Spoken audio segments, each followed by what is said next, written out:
मेरे सभी भाई बहनों को अपने इस भाई की ओर से प्यार भरी राम राम। मेरी कामना है कि बाबा लाल दास आप सबके जीवन में सुख समृद्धि और शांति बनाए। मेरे इस चैनल का एक ही उद्देश्य है कि मैं बाबा लाल दास की महिमा को संसार के कोने कोने में पहुंचा सकूं। पांचवें भाग में आपने पढ़ा कि बाबा लाल दास ने जहर कोई को अमृत कोई में बदल दिया। अब आगे लालदास जी महाराज टोरली बैठक पर 36 वर्ष रहे। अब उनकी आयु लगभग 68 वर्ष की हो चुकी थी। इन वर्षों में हिंदू व मुसलमान के बीच जो वैमनस्यता के बीज इतिहास में भारत के भूभाग पर बोए गए थे, उन्हें जड़ मूल से उखाड़ने का भरसक प्रयत्न किया। इसका व्यापक प्रभाव पड़ा। परिणाम स्वरूप सभी धर्म जाति के स्त्री पुरुष हरि गायन व हरि भजन में लीन रहने लगे। बाबा लाल दास की ख्याति दूर दूर तक फैलती गई और लालदास पंथ एक अलग ही रूप धारण करने लगा। राम नाम का जाप करते हुए लालदास जी अपने पैतृक गांव टोरी पहुंचे, जहां पर उन्होंने गांव वालों को भी राम नाम का संदेश दिया। वहां कुछ दिन रहने के पश्चात नहरौली, वर्तमान में कोलगाम के पास एक उजड़ जगह होते हुए रसगढ़ पहुंचे। संत जी के रसगढ़ पहुंचने पर वहां के लोगों ने हृदय से स्वागत किया और विनम्रता के साथ निवेदन किया कि आप यहाँ विश्राम करें।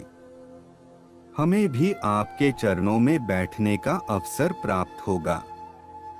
इस प्रकार गांव वालों के मधुर शीतल व्यवहार को देखकर सभी प्रसन्न हुए। बाबा ने गांव वालों की सहायता से अपना निवास रसगढ़ में सुनिश्चित कर लिया। एक अंतराल तक बाबा ने रसगढ़ में निवास करते हुए वहां के निवासियों को हरजस गायन के साथ साथ लालदास जी संप्रदाय के सिद्धांत तथा मोक्ष मार्ग की प्राप्ति का ज्ञान कराया। परंतु नंदला गांव जो रसगढ़ से 2 किलोमीटर दूर स्थित है, जिसके एकांत वातावरण को अपना साधना स्थल तप स्थल के लिए उपयुक्त समझा और नंदला में तपस्या करने लगे। इस प्रकार भक्ति मार्ग पर चलना वे भक्तों को भक्ति का मार्गदर्शन कराना ही उनका प्रमुख उद्देश्य बना। लालदास जी का परिवार रसगढ़ में निवास करता था और बड़ी पुत्री स्वरूपा जी जो भक्ति भाव से परिपूर्ण थी। गृह कार्य के अतिरिक्त गौशाला की देखरेख, गौ सेवा, बगीची का कार्य, साधुओं की रसोई का काम साधना का अंग समझकर संभालती थी। स्वरूपा जी अपने भाई पहाड़ा जी, शेरशाह, गौसशाह की तरह साधना में लीन रहने वाली चमत्कारिक शक्तियों से परिपूर्ण यम नियमों का पालन करने वाली थी। ऐसे संस्कारित सेवा परायण और साधना लीन परिवार पर भगवान की पूर्ण कृपा, अनुकंपा और मेहर थी। विष्णु भगवान के दर्शन करने लालदास जी महाराज अपनी पत्नी के साथ नित्य प्रति जाते थे। एक बार माता भोगरी ने ध्रुव जी को देखा तो उनकी मोहिनी छटा निहारती रह गई तथा मन में एक लालसा, कामना, उत्कंठा जागृत हुई कि ऐसा भक्ति परायण और सुंदरता की रूप राशि का बालक मेरी कोख से जन्म लेता। भक्त के मन में उठी इस भावना से विष्णु भगवान द्रवित हो गए और संकेत से ही लालदास जी से पूछा कि भोगरी जी क्या चाहती हैं। संत जी ने सांकेतिक भाषा में कहा कि भगवान भक्त की भावना पर यदि आप अनुग्रहित हैं तो उसे संवारने में भी आप सक्षम हैं। विष्णु जी के मन में यह वचन घर कर गए और इसके बाद लालदास जी वापस अपने घर आ गए। भोगरी जी की कामना पूर्ति का मानस विष्णु भगवान ने बना लिया। विष्णु भगवान ने ध्रुव जी को अपने पास बुलाया और कहा कि तुम्हें पुनः मृत्युलोक की यात्रा करनी है।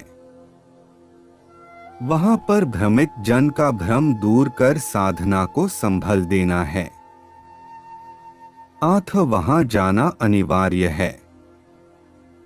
ध्रुव जी ने कहा, भगवन, मुझे पूर्व जन्म के अनुभव से मृत्यु लोक में जाना मन को नहीं भाता, पर आपकी आज्ञा का अनुपालन करना भी अनिवार्य है। सो आपके आदेश से केवल 18 दिवस ही में आपकी सेवा से दूर रहकर जो ही पिता के दर्शन करूंगा त्यों ही वहां से पुनः आपकी सेवा में उपस्थित हो जाऊंगा। ध्रुव जी का मानस अवतार हेतु जानकर विष्णु जी ने लाल दास जी को भविष्यवाणी सुनाई कि तुम्हारे घर ध्रुव अवतार लेंगे। बोलो लाल दास बाबा की जय। अगले भाग की कहानी के लिए नई वीडियो का इंतजार करें। लाल दास महिमा को पूरा सुनने के लिए आप सभी का बहुत बहुत धन्यवाद। मेरे चैनल को सब्सक्राइब कर अपने भाई का मनोबल बढ़ाएं तथा कमेंट में जरूर बताएं आपको यह कहानी कैसी लगी।